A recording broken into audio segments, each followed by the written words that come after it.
Today on CityCast Austin, there's a new book out by Alex Hannaford about Austin. We read it, and y'all, it made us defensive. Alex had to call it quits after living here for 20 years, and he claims that his critiques could make it better. But we're going to let you decide. Plus, stay tuned after our interview with Alex for a special segment, A Mile in Their Boots, where we feature the unsung heroes of Austin, sponsored by Tacobas.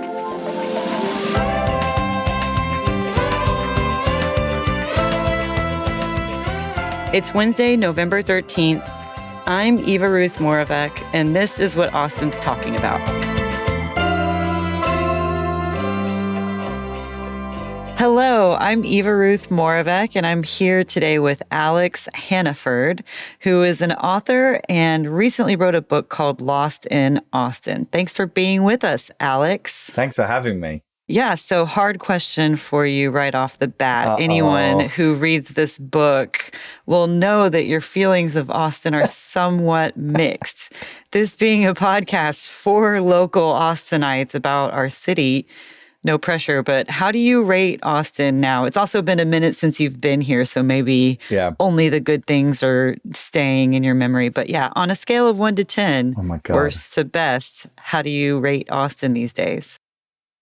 Oh man, I mean, it's just so complicated. But for me personally, I'll give it a solid 4. 4. Wow. Okay. So closer to when you left. Maybe 5. I came back a couple of years ago on a reporting trip for the book, and it's just not the city I moved to. And I mean, I go into this in detail in the book, and I'm very aware that a lot of people say that. So a lot of people kind of move to a place and it's the best place they ever moved to, the first day they got there. And that's been the case for Austin sort of for time immemorial. So I'm very aware that kind of maybe I'm looking back with rose tinted glasses, but I think, the point of the book was to actually kind of put my journalist's hat on and find out what really was happening. Like, was I really missing something that was, how much truth was it really a better place back then? And of course, there's generally sort of asking somebody, do you like Austin now? Yes or no, compared to like 10 years ago. But I mean, there was kind of a lot of things I looked at, like climate, like the politics, like infrastructure and transport and all these different things that were kind of impacting it in big ways. The biggest one being affordability, that had sort of quantifiably changed. Mm-hmm. So, I was able to sort of say, okay, well, I was right there and I was right there and I was right there. So you arrived with the rosy colored glasses on in 1999. Was your first visit to Austin. And then you write about, leaving, kind of it staying in your mind back in the UK, wanting to get back to Austin, eventually making it back, living here until, was it 2010? Well, no, we eventually left for good in 2020. 2020. But okay. Yeah, so there was like a 20-year sort of, the book takes like a 20-year span. But I mean, in that time, the reason I kind of hesitated, because we did go kind of back and forth a bit. Yeah. Right.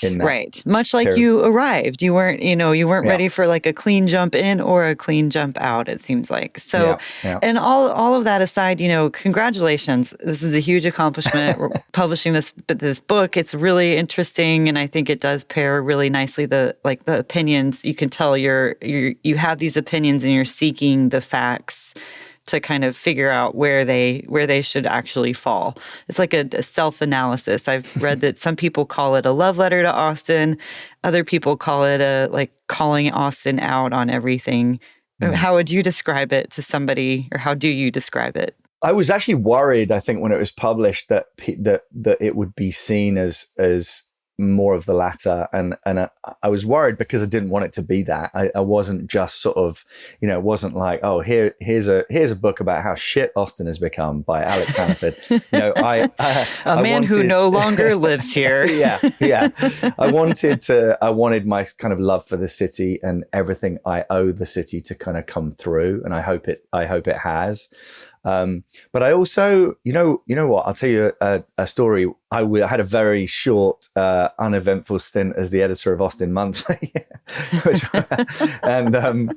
and I remember thinking, why is it that all these restaurant reviews are positive, not just in Austin Monthly, but just sort of generally speaking in the city? And I was like, I've been to some of these new restaurants and some of them are just like not that good.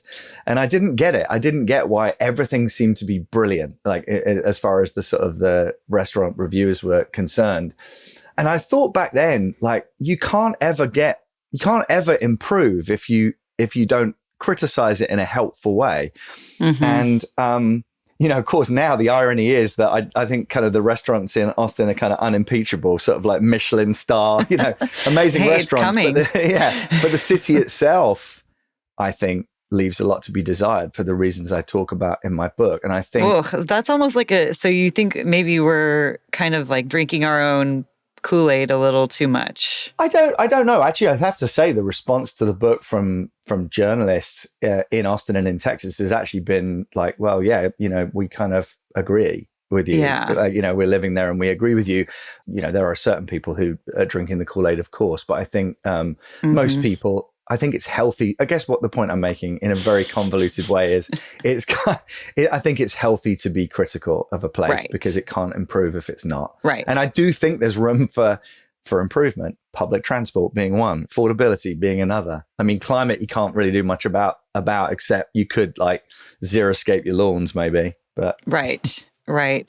Yeah. And, one thing I really love in the book is the way that you write about kind of like this tug of war. It's a tug of war in my mind between like Austin's creative music scene and then the local tech sector. And I had never really thought about that relationship, but can you like tell me how you discovered that and what you think, what that tug of war is like? How do you summarize what's going on there to people maybe who haven't read the book? Yeah, actually, to me, that was like one of the pieces of the research that I was kind of most excited about. And I think you're probably the only person that's actually asked me about it, because it was specifically about a study that was done in the early 80s. So this former UT professor called Dowell Myers had done this study with a rather like dry title. It was like a quality of life survey or something like that of Austin. And there was this huge tech boom in the 70s, right? You had all these kind of new tech firms like IBM and various others coming into the city. There was this big influx and the city had done a lot to attract them. So there was, zoning regulations and kind of incentives to sort of come to Austin. It's this fantastic city with this beautiful river running through it. We've got lakes, we've got, water holes, we've got the university, great economy, all the rest of it. Mm-hmm. And all these reasons, Dowell Myers in his paper called it the goose that lays the golden eggs. All these kind of reasons for coming as a result of this tech boom started to suffer. Mm-hmm. And he did this study on this. I mean, I read it and I was kind of like, oh my, this is insane. This is everything that is happening now had happened before. And not only that, this bloke called Dowell Myers had written a paper about it and warned everyone about it. And then it just like went into a drawer, a filing cabinet. Went into a drawer. Yeah, no one did anything. But what was interesting about it was that actually Austin had a reprieve. So he was warning against the environmental impact of all this, tech kind of boom. He was literally saying like it's going to kill all this influx, this kind of untrammeled growth is going to kill the goose that lays the golden eggs. And one of the things, by the way, he mentioned that would suffer was its music scene, because everyone was kind of, the city was saying, come to Austin, bring your big tech giant to Austin and all the employees, because we have a fantastic music scene. Come see our hippies. Come see our hippies. Yeah. Come listen to this fantastic music and eat barbecue. But then he warned that would suffer. The music venues would suffer as a result, because prices would go up, rent prices would go up and all the rest of it. And it did start to, and it started to really, really kind of affect them. You had like a lot of venues closing down, like a lot of historic kind of music venues closing down. Everything got kind of unaffordable. Everything we're seeing today happened before, but then there was this huge economic crash and everything got a reprieve. You saw leases renewed on venues. You saw people, kind of entrepreneurs, renting space and starting new venues. You saw artists and musicians flocking to Austin in the early 90s. And then you had the whole kind of like Austin 90s punk scene kind of came out of that, because it was a really affordable place to live. So you had artists and musicians and, so that's kind of what happened. The economic boom is great for tech and bad for local live music. And that's kind when of the economy turns down, the live music scene thrives. Basically. And did we see that play out again? Yeah, so you did see that play out again, quite dramatically, very dramatically. But what has happened also is, I think, you've got people moving to Austin for whom, and I had to kind of come to terms with this in my book, actually, when I was like writing a chapter about what the fuck have you done to the music scene in Austin, big tech. Yeah. To have these conversations with people who said, but actually maybe people moving to Austin now aren't really interested in live music. Ooh. Some are, but maybe some aren't. Maybe a lot of them aren't, Maybe they like really nice restaurants, and maybe they like private members clubs, and maybe they like, all these things that kind of Austin is boasting bigger today. Venues. Right, yeah. right. And so, and that's true. And you know what? I say, if you like that and you think Austin has become this place, if you like, going to Soho House and going out for a $150 a head meal, then have at it. And I like that stuff too. But like, my argument is there's plenty of cities that offer that. What Austin offered was something very unique and very different. Right. And I think it's become kind of homogenized, and like I think it's, you could argue it's really what sets it apart now. Yeah, it's so interesting thinking about like who Austinites are now, because we have had so much growth, and with the elections, we actually just saw Austin voters supporting Trump at a higher number than before, than in 2020. I think there was like 9,000 more voters supported Trump in these elections and then 2020. And, was that the Joe Rogan bump? I don't know. Right. And you write about the kind of that new Austin celebrity. And I think that's just like speaking about like who these people are that are here. Are they kind of are they coming for what Austin was, or trying to create something different here? Or are they escaping something else that has nothing to do with really Austin at all? So on that note, what could save Austin? Do you feel like we might be on the verge of a different era in this city at all that could address some of these identity questions? Or is it too late? Are we screwed?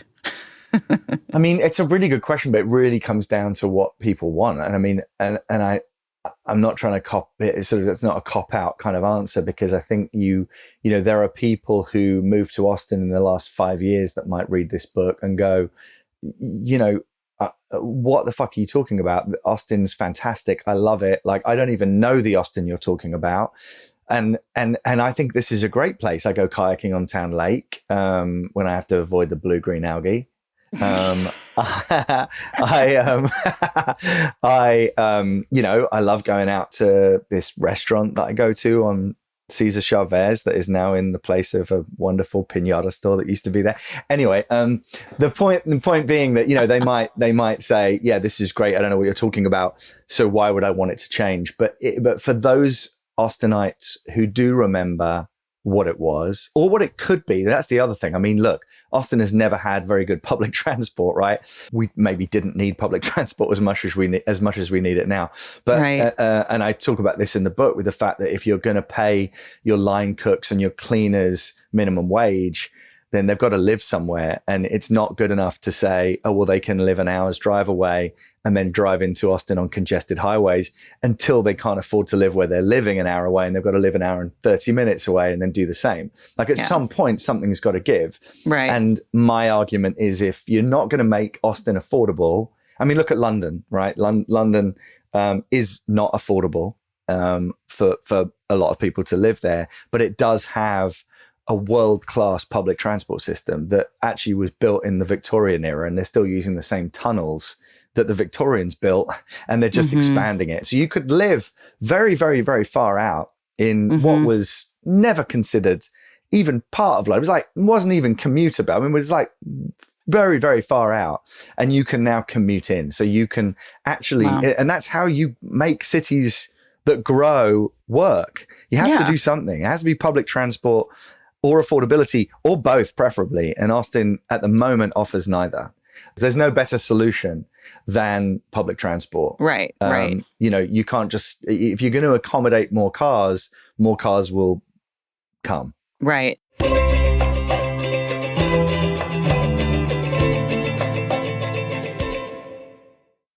Okay, I wanted to just ask you about, pivot a little tiny bit.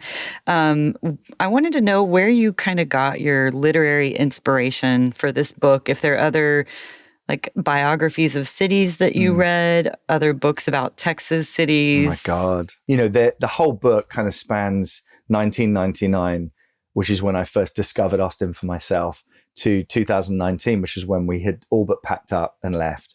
And within that timeline, each chapter kind of explores a theme like gentrification or climate change or guns or whatever it may be. And then within those chapters, the timeline changes because I'm going back into the history of, you know, how that kind of came to be.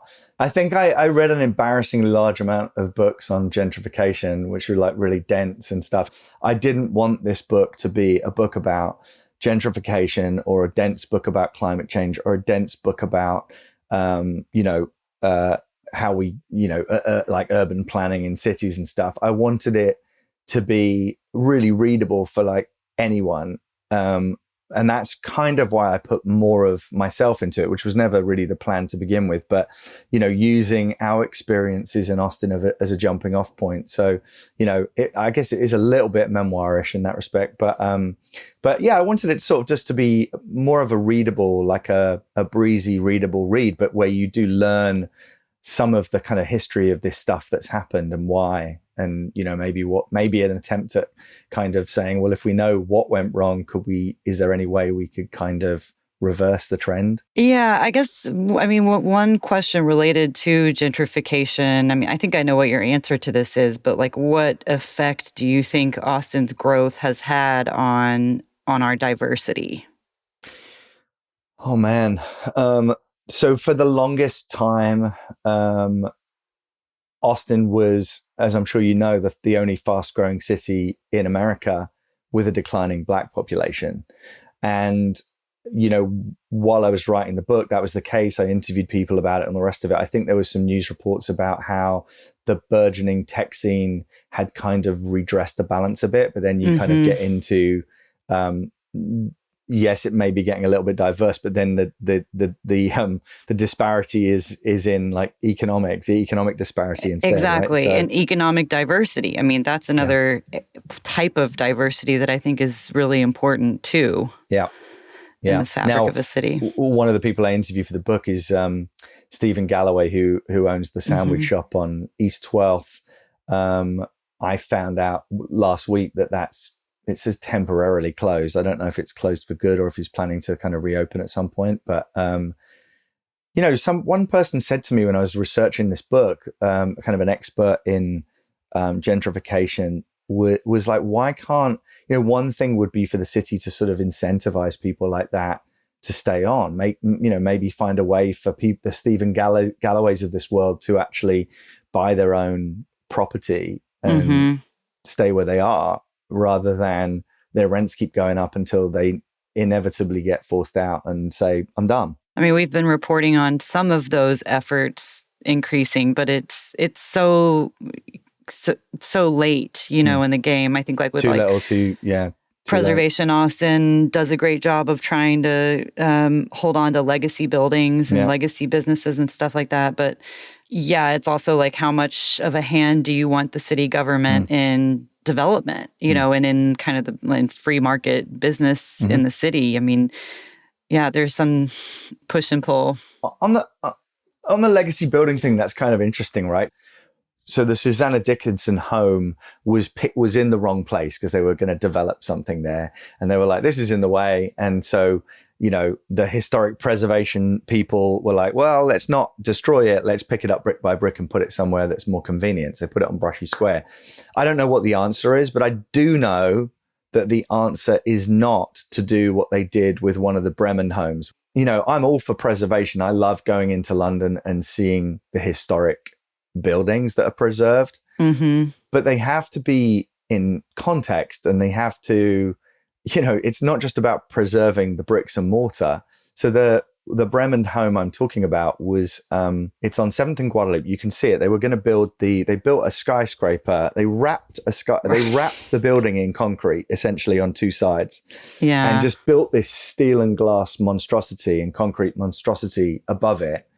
It's like entombed. It's entombed, and it's lost all context. I mean, that's the thing. It's like, what's the point? What's the point? I'm not saying like don't build skyscrapers, although I am saying don't build boring skyscrapers. But you know, if you're gonna, like, there's a way of preserving. If you're not going to leave it there, then maybe do what you did with the Susanna Dickinson home. It's just, I think that one last like kind of takeaway thing about your book is that it's almost like you treat Austin like a character, you know, a person. And I think like, if we're doing that, then people can grow and change and be in different phases of their lives. And I guess it's my hope that Austin does that too. And I mean, I think maybe we could, I don't know, embrace that a little bit. Absolutely. I mean, you know, cities change, and I'm all for that. And maybe, you know, the critics would say Austin wasn't the place that you moved to, so it's time for you to move, and I did. But I would say that the two things that you can't ignore are the climate and affordability.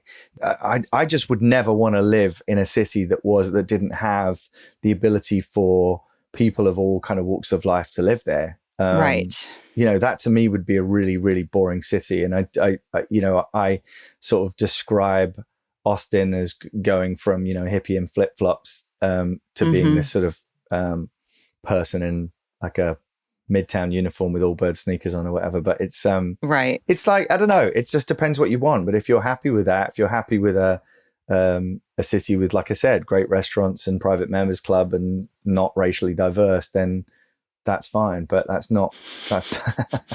I'm such an asshole. But, so I have to ask you, you're coming to Austin. Yeah. Am I bringing protection? It's this weekend. Yeah. And you're going to be at the Texas Book Festival. Yes. Speaking to people about your love letter slash 10 things list about Austin. What are you looking forward to doing while you're in town? You know, I'm staying with friends for a couple of nights. I'm looking forward to going to Cisco's and just, you know, being on the east side. I'll be on like, you know, go to some bars on, we're probably going to go to Machine Works and stuff, which actually, when I was living in Austin, was literally a warehouse. A warehouse, yes. Yeah. I always thought it was kind of cool. Yeah, it was a cool, machine storage. It was a cool building.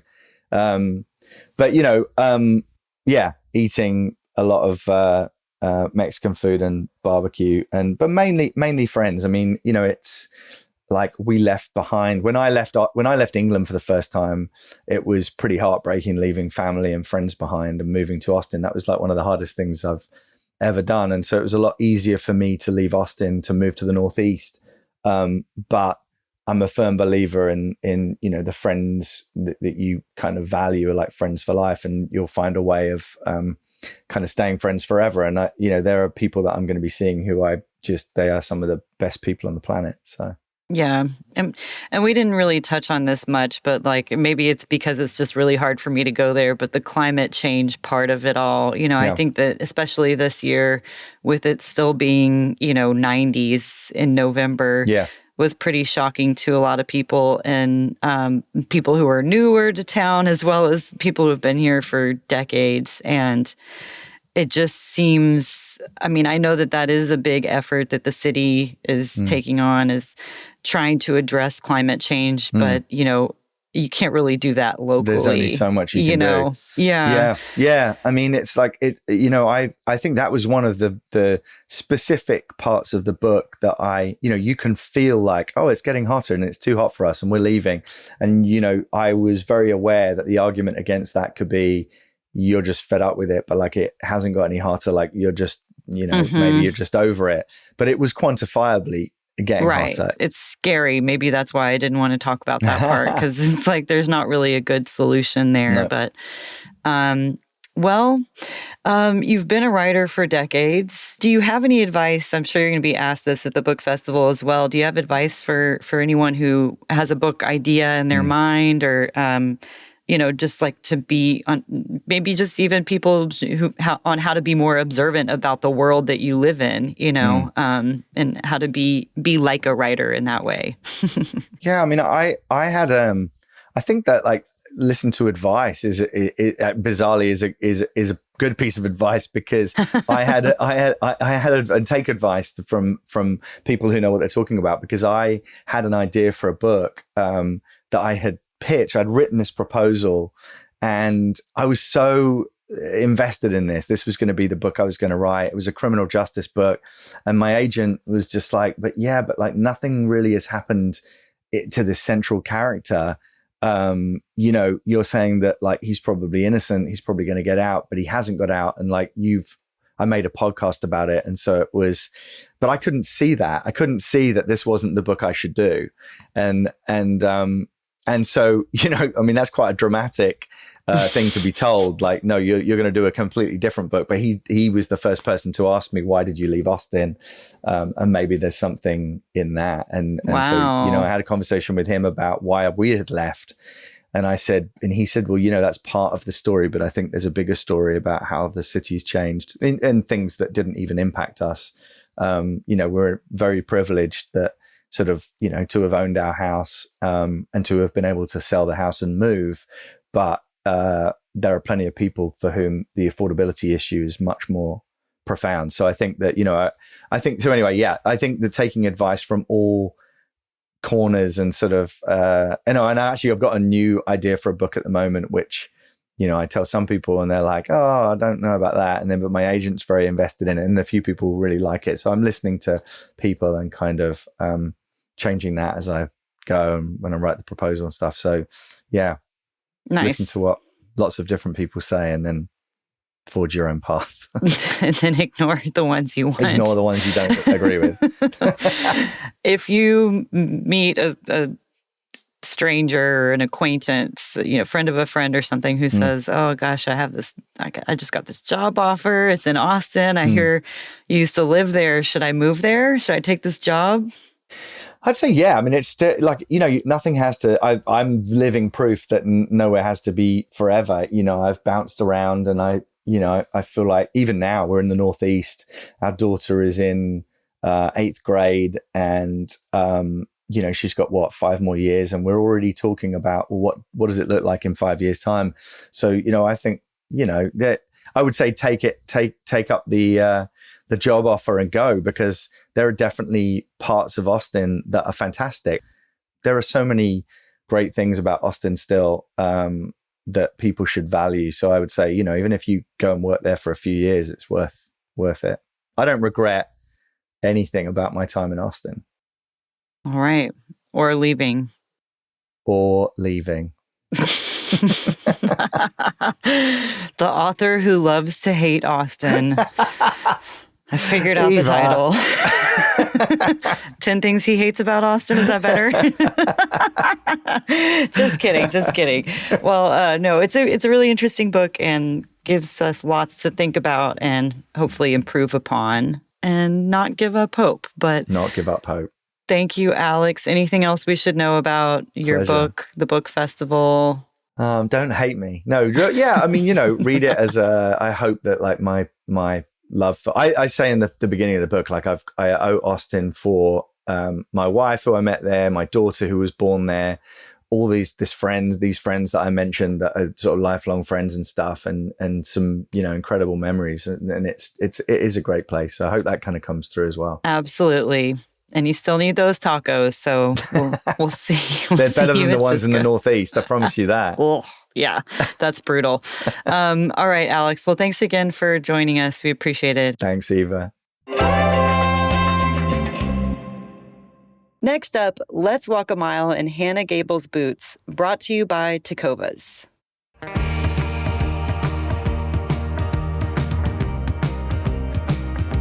Hi, I'm Eva Ruth Moravec, and I'm here with Hannah Gable, the literary director for the Texas Book Festival.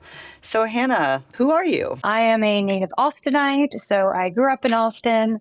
I worked in corporate event planning for many years, and then once COVID hit, I transitioned to some of my other skills since events died.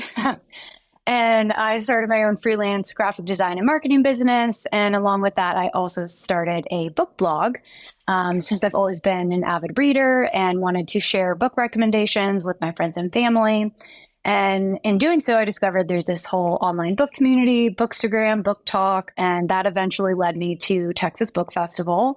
And so this is going to be my second festival to run. And my role basically involves inviting all the authors. I have a wonderful group of very experienced authors, scholars, professors on my author selection committee who helps me review submissions for our annual festival, which is every fall in downtown Austin. Yeah, so my role involves selecting the authors and then putting together all the programming for our annual festival, as well as other year-round literary events. So that is me in a nutshell. Nice. I have to ask, what's your favorite book? My all-time favorite book, I would say, is The Alchemist. It's just such a inspiring and wise story that I try to read once a year.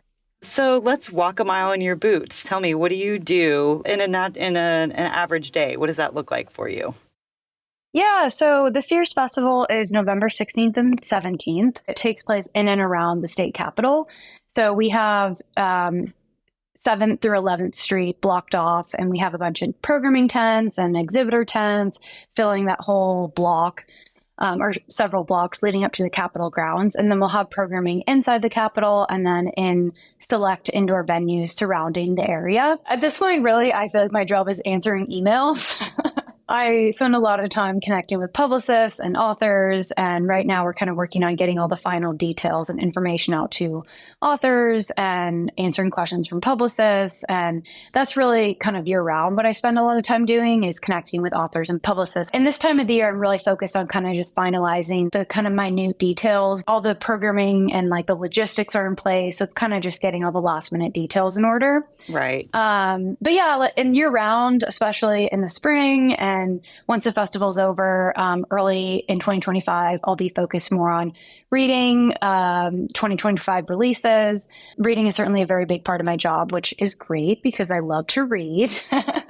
That's great. Yeah, and also just doing research on books coming out in the coming year, because at the festival, we always try to feature the kind of latest and greatest books from the last year. So that is also a big part of my role.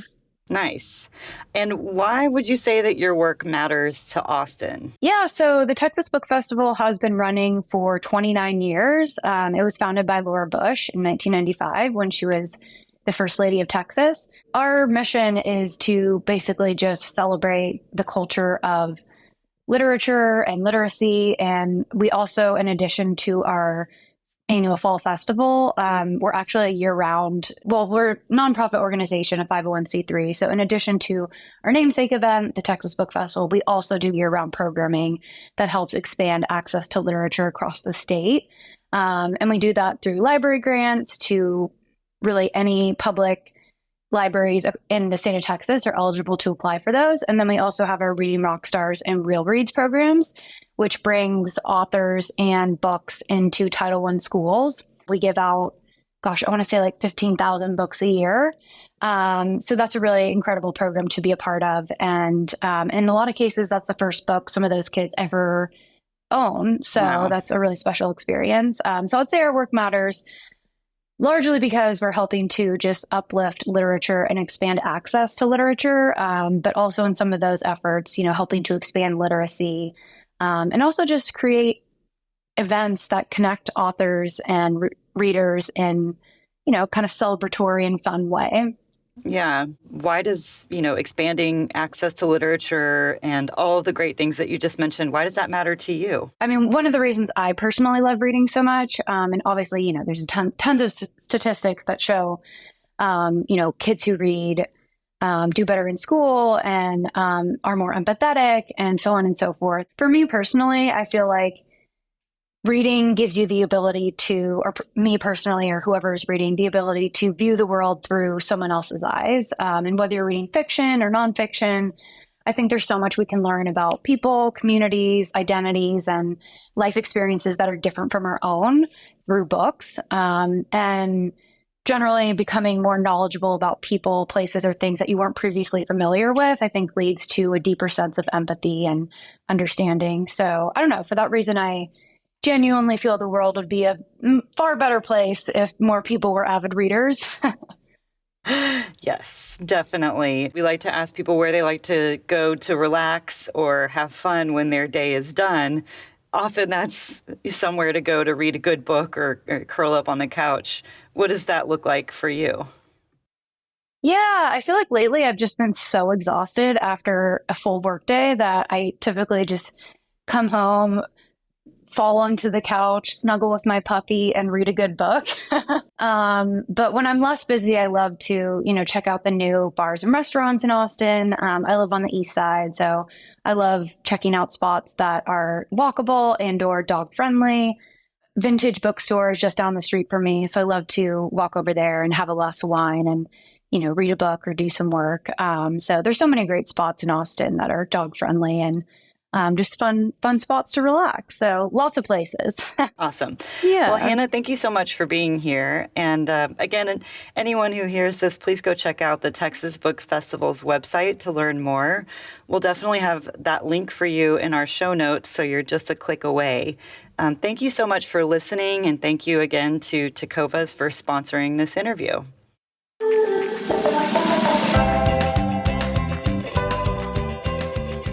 That's all for today here on CityCast Austin. You can find links to Alex's social media and his book in our show notes. If you enjoyed the show, why not tell a friend, rate the show, leave us a review, and subscribe to our Hey Austin newsletter. Nikki will be back tomorrow morning with more news from around the city. Bye.